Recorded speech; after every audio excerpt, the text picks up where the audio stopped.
Hello, my name is Mark Firth. I'm the chairman of the Taplow Group and also the managing partner of our London, UK office.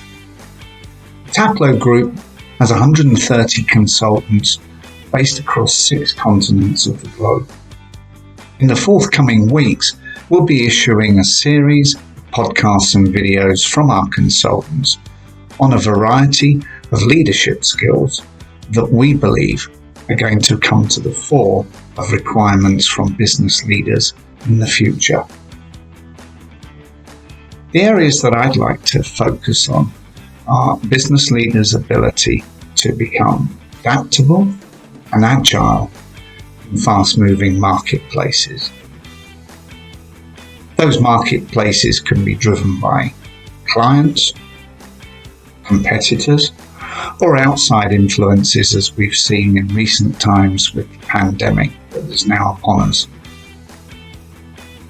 Business leaders are needing to look into their business model, adapt it to suit the times of lockdown that we're experiencing at this time, and they need to be agile in regards to how their workforce manages to continue in the workplace. It's especially difficult where a company has products go to market.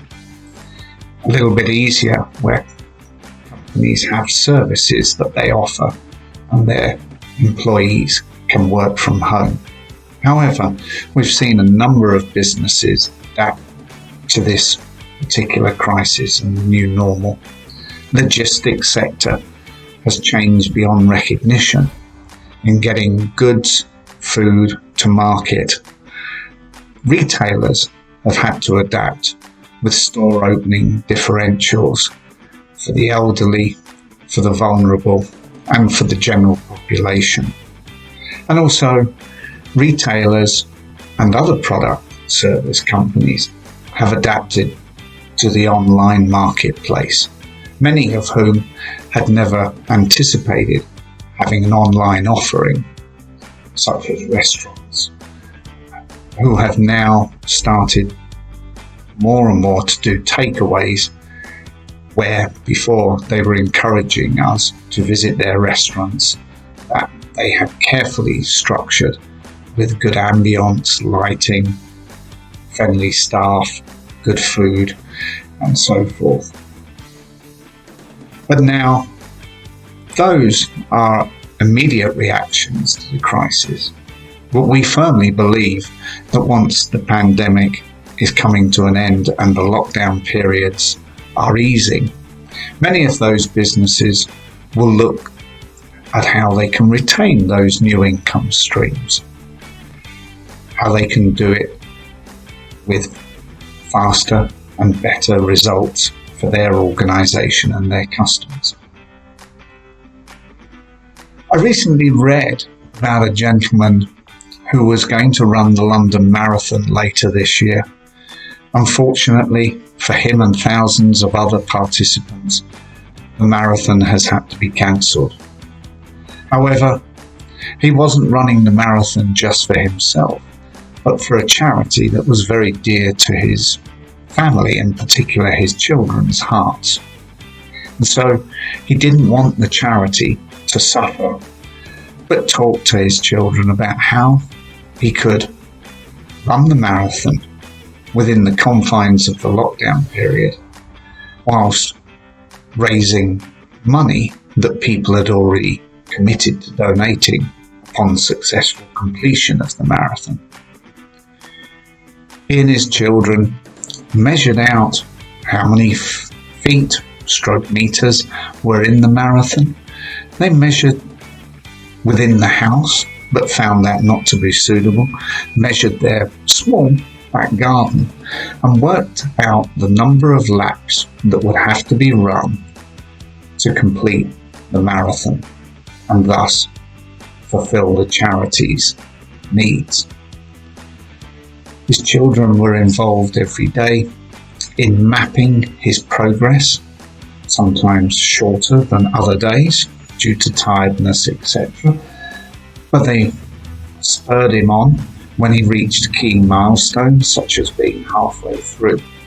And over a few weeks, he successfully completed the marathon, whilst raising much needed funds for the charity of his family's choice.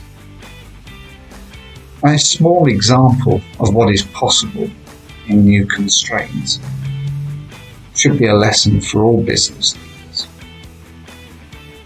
We need to look into the future, be adaptable, be encouraging, and be inclusive with our workforce.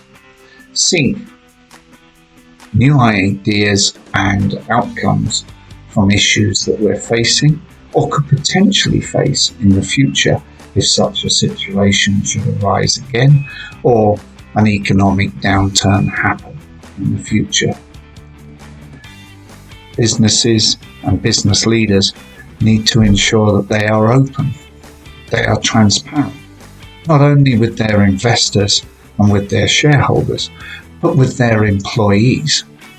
After all, it's the employees that are empowered in successful businesses to seek out alternate ways to marketplace that maybe haven't been thought of by competitors or new entrants. These successful traits, if handled correctly and in a focused manner, can lead businesses to greater success. This pandemic is affecting nigh on 80% of the world at the moment and looks set to continue for many weeks and months to come.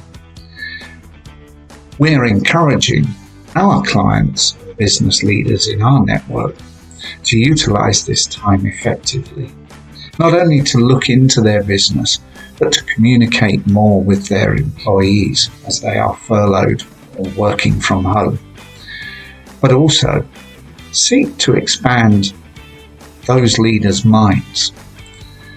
We have heard of many online courses from universities around the world that have opened up free of charge.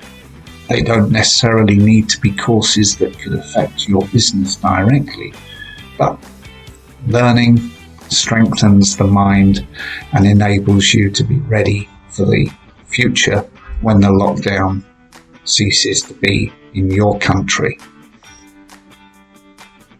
We at Taplow wish you all success and health and hope that we can see you again soon in the future.